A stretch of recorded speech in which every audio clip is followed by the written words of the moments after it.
how's it going, YouTube? This is going to be a fun video. I want you guys to just take a look here. Take a look at all this that you see right in here, and really kind of take it in. I'm not sure if you understand exactly what you're looking at. Even I didn't necessarily until you really wrap your head around it. Now let's break this down, guys.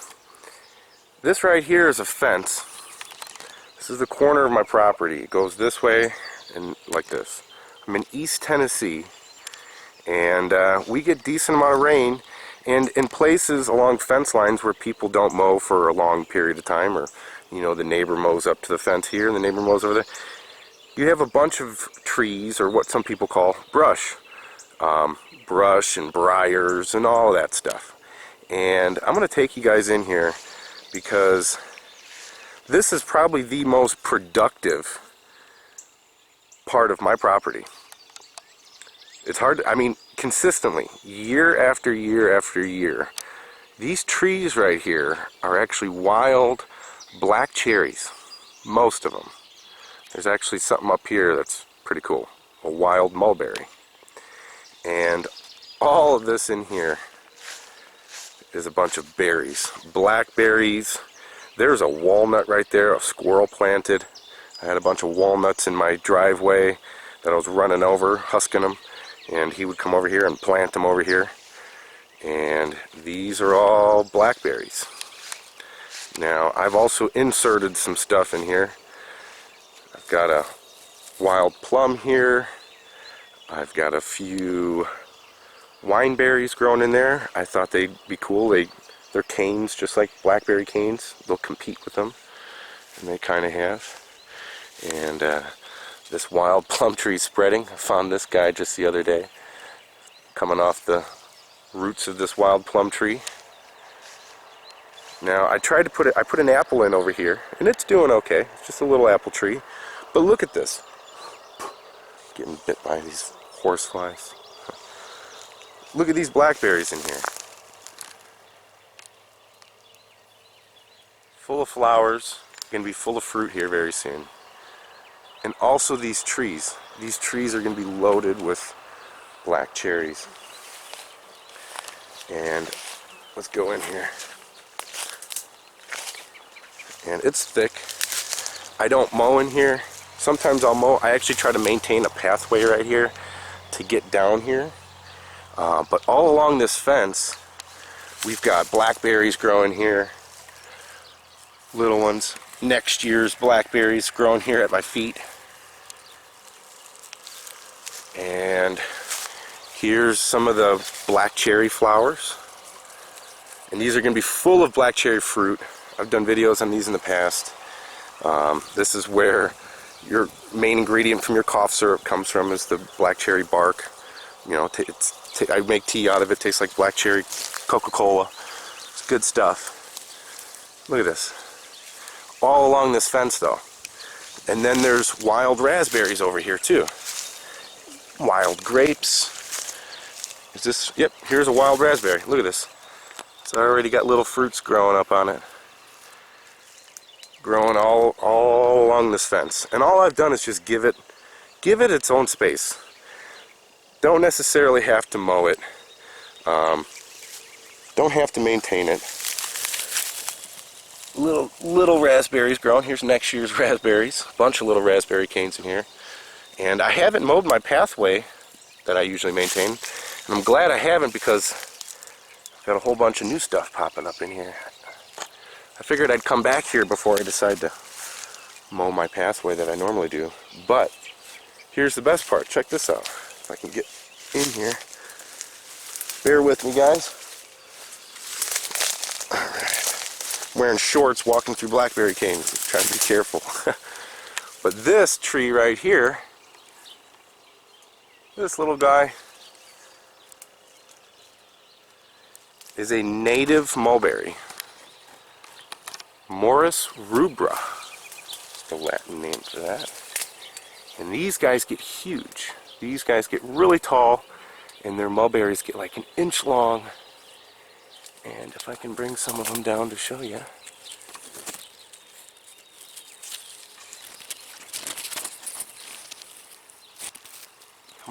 the leaf in the way. See it? See a little fruit right there?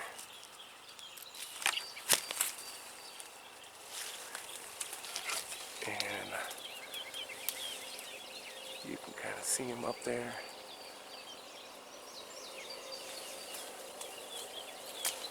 There we go. There's a little branch going over this way. It's got a couple of them on. See, there's a little one.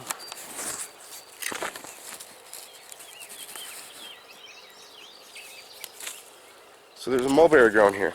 But this is what my point is, guys. These are all black cherries. Wild black raspberries, blackberries, wild mulberries, wild grapes. I can go show you the wild grapes right now. And nobody planted them. Somebody did. The things that we're eating unplanted them. All the birds, these are all small fruits. These are all small fruits. Just chased a rabbit off. There's a rabbit hiding over here in the corner. Use these blackberry flowers as my backdrop. These are all small fruits that little animals planted. Birds, little things sitting on this fence line right here. And then eventually sitting in these trees. And all they're doing is going to the bathroom and sharing the seeds that they ate. Whatever they're eating is being planted for the next generation of birds, or the next generation of squirrels, just like that walnut tree that squirrel planted. He'll never see the nuts from that, but he's making a home for future squirrels that can live in those walnut trees and eat all those nuts. So, inherently, a lot of these animals plant all this stuff, and you can use that. You can use that in your food forest. If you give things the space they need, just give it a little bunch of space and just don't mess with it. Just leave it. And here's some wild grapes. And they produce little bunches, little clusters of grapes that are like little miniature wild concords. And here's some more raspberries growing up here. So if you just give things the space, you can have a food forest and not have to plant anything. Food forests are just native things. You know, native berries, native fruit trees. That's not to mention all the different nut trees. You know, pecans are native to the east, the southeast. Walnuts and hazelnuts up in the north, you know. And gosh, peaches and almonds do fantastic. You know, my buddy Ben out in Australia, I'm sure he's watching. He's saying he's got almonds spreading everywhere out by him, and he wants to start grafting them and stuff. He's just got a ton of them, you know. So if you plant the right things, they'll spread all on their own. And here's a beautiful wild black cherry tree. You guys can see that I'm underneath right now with some of the flowers. But another thing I noticed that spreads like this also too is other really productive things like autumn olive. So right next to it here in the shade of this cherry tree, I've got an autumn olive. Because the birds eat these berries and they help spread them out. As long as I give space, I could just leave a space for 4 or 5 years and some type of berry bush or fruit tree would probably be growing in there. As long as I can give the birds something to sit on and poop out all the good berry seeds for me. So I wanted to show this to you guys. This is something I've noticed everywhere I go. Whether I'm out in Colorado, there's a canopy of pinyon trees. You know, you've got pinyon nuts from the pinyon pines with a bunch of wild currants growing underneath them. Me and my buddy Justin found a bunch of them when we were out exploring out in Colorado. Here's a clip of that.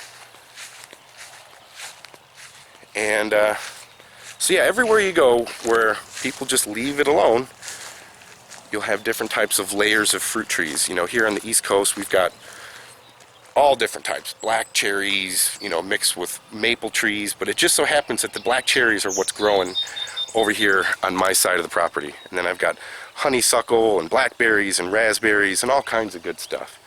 So I wanted to show this to you guys. I wanted to explain it to you. Oh look, there's even another walnut. Got a walnut here. And then I've got one over there too. I haven't seen that squirrel, but you know, here's his legacy. You know, a bunch of walnuts that he planted that I just left in my driveway and let him plant the seeds all different places. I just happen to not mow here, and here's a walnut. So, blackberries, big black cherry right there. There's a box alder.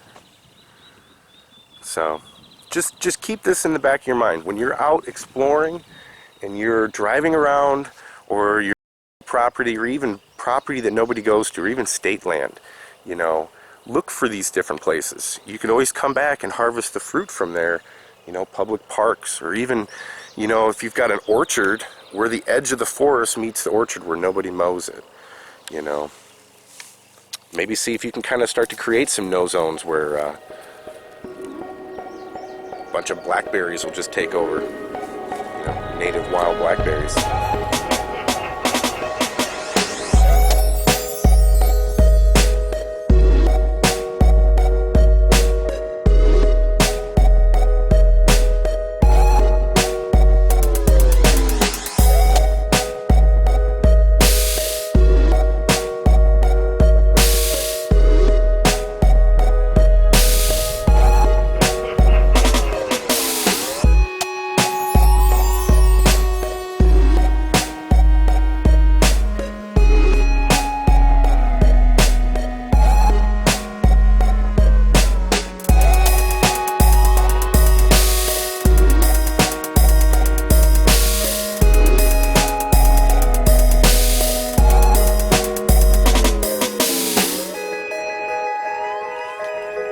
As you can see, I started putting my pathways back. I started actually getting my pathways back here in this terrace garden with the weed whacker.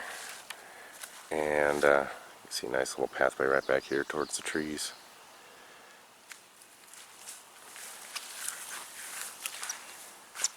And now I gotta go in here and start topping all these berries. And look at this, there's like 4 or 5 of these blackberry canes perfectly growing in a row. 1, 2, 3, 4. 4 of them right there, and then there's some more right here. So, but yeah, I needed to get access. And remember this, guys, I want you to remember this. If you're ever working with blackberries, or even wild blackberries, or just mainly just anything, any of the wild fruits in general that are really good at spreading, you don't really... A giant blackberry patch isn't really that great if you can't even get in there and access them all. I mean, if you've got a giant blackberry patch, the only blackberries you're harvesting are completely around it, or just whatever's on the edge. So having access is really important. And just like, you know, a berry farm, you know, they do rows and they trellis them up and stuff like that too. But you can see I've got a bunch of blackberries growing in a row here. So yeah, let's get through here and start topping these guys, so that way they spread out and bush out more instead of just a big long cane that grows over and eventually touches. You get way more fruit this way. So maybe I'll start down here. Alright, and then here's the wineberries that I'm planted in here. They've been doing pretty good.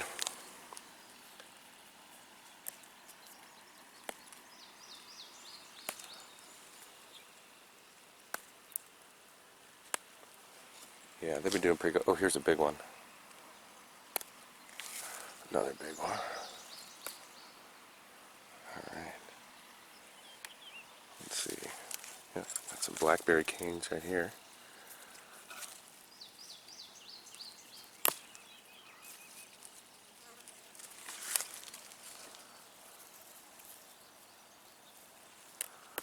And these are all natural wild blackberries, like I said, that have just spread over here from the fence. And all we've done is give it a place, and now we're sculpting it. You know, we're sculpting it with the weed whacker. We're being able to access it, and we're getting these guys right now by doing this to fruit better, give us way more fruit than they would naturally just by growing up and then over and then touching the ground and spreading the way that they do. And they also spread by roots and everything. So I think I should probably put the camera down. And oh, here's another wineberry. And just start going up the hill. Ooh, caught right there. All right.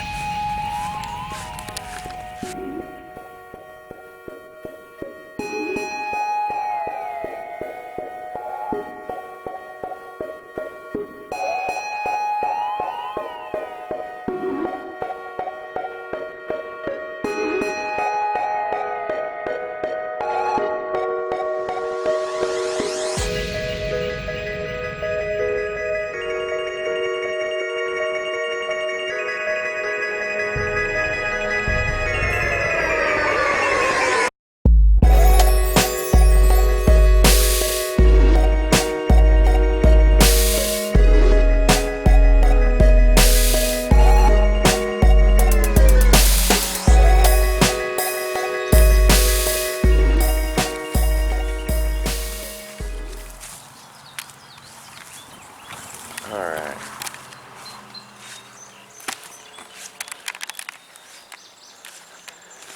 So I've got most of them all topped, as you can see.